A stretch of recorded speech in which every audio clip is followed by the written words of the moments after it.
Hey, what's going on, guys? Welcome back to Brass Monkey X, and welcome back to the Savage Fox Model B project. Before we get started on today's video, let me just say that my editing skills are complete garbage, and I have no clue how to do this other than I printed this out. So here we go, guys.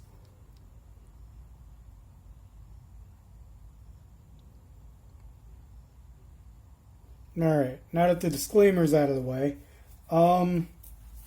so we're finally at the stage in this project where all of the metal parts have been thoroughly cleaned, refinished, and we're ready for reassembly. So today's video, I'm going to be doing the barrel assembly on the Savage Fox Model B. So the tools you're going to need a pair of pliers. Doesn't have to be needle nose, any pliers will do.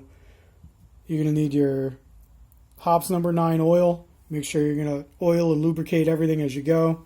Q-tip to apply that oil. You're going to need a screwdriver.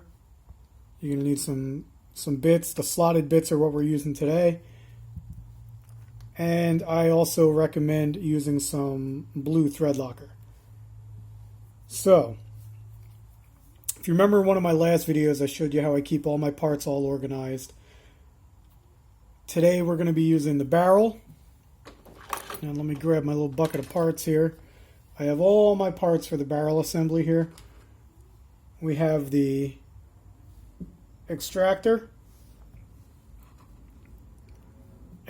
screw, the cocking plunger spring, and the cocking plunger screw. Oh, and last but not least, let's not forget our front bead sight. This little guy here. Alright, so let's go ahead and get this bad boy assembled. You're going to take your barrel, flip it over. Okay, you're going to be working on the bottom side of the barrel here. You're going to take your extractor. There's a hole in the back here. You're just going to slide it in. It can only go in one way. Oh, look at me, already making mistakes. Before we do that, we want to make sure everything's nice and lubed. So we go ahead, get our lubrication here. Put a little of this hops oil on the Q-tip. Run it down into this hole.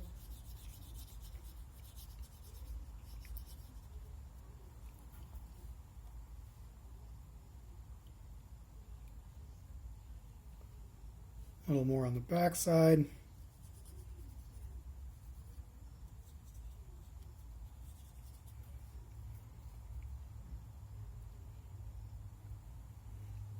And we'll go ahead and put a little bit on the extractor itself. Perfect. Now we slide the extractor down the hole here.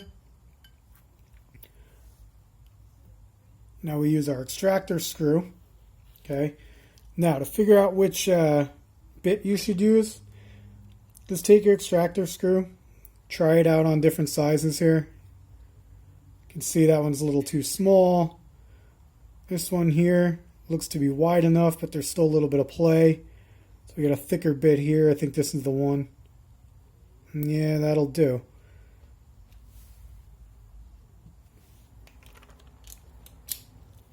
So once your extractor's all the way in, you're going to take the screw, drop it right down in this hole here.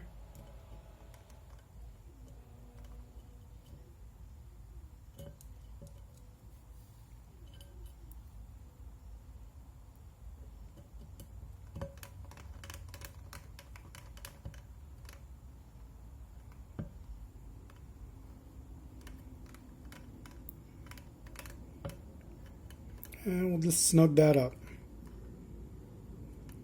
Don't want to over tighten, it's nice and snug. There we go. Make sure it's functioning. Now we're going to work on the cocking plunger here.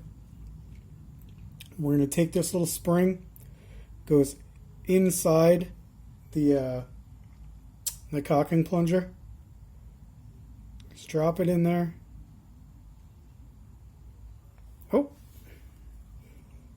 Be careful, guys. You don't want to lose these. Drop it in, slide it towards the rear. Just make sure it's all the way back. Now again, we're going to come in with a little bit of lube. I'm going to oil up this hole here.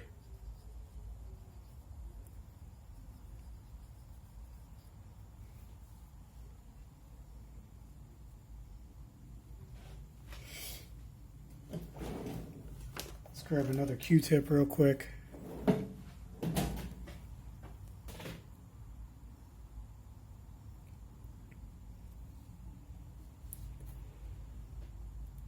We're going to go ahead and lubricate the plunger itself. Now, when you slide it in this hole here, guys, make sure the spring is facing up, okay? Make sure you slide that all the way in. This screw is going to be a little bit of a different size than the other one. It's a little smaller. So,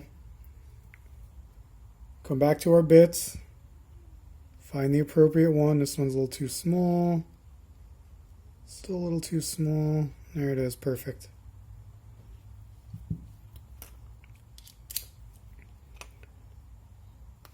Now when we put this screw in, guys, we want to make sure that it drops down through this hole on the top here, okay? And we want to make sure it gets down in front of the spring. If we screw it in on top of the spring, it's not going to function properly.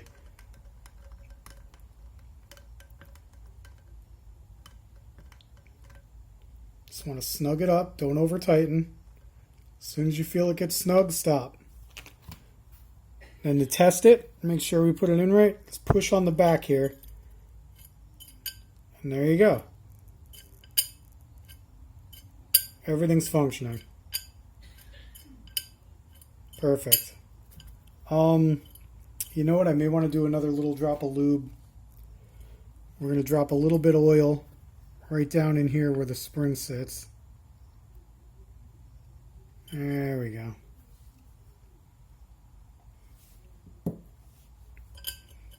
Work it a couple times. Perfect. All right, almost there, guys. We're going to flip the barrel back over. Okay, we're going to come around to the front. This is where we're going to go ahead and get our Loctite ready, our thread locker. Okay.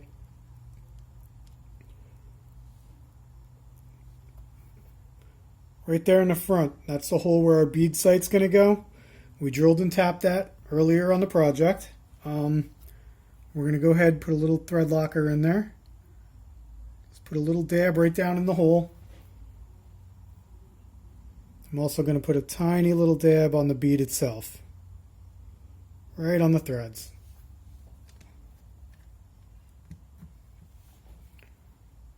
I'm going to go ahead and put that in the hole.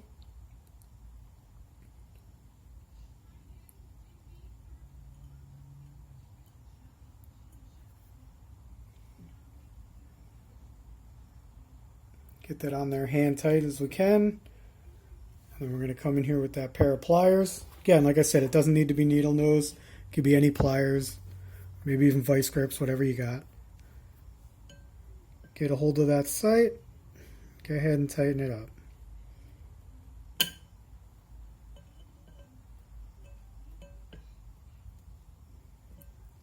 Oh, didn't mean to pull that back out, guys. Hold on.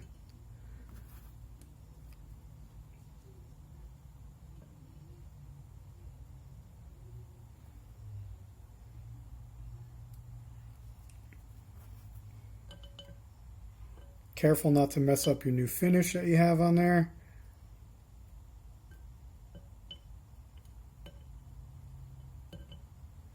Don't want to go scratching anything up. There we go. That's it, guys. That's how we do the barrel assembly on the Savage Fox Model B.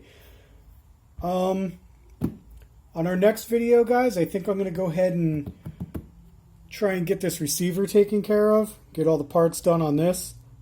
Maybe I'll just do a couple parts at a time to show you each part individually. Maybe I'll just do the trigger assembly, just the sears and individual videos. Try and keep them a little shorter. I don't know yet. We'll figure it out as we go. But thanks for tuning in, guys. I appreciate you watching, and we'll catch you next time.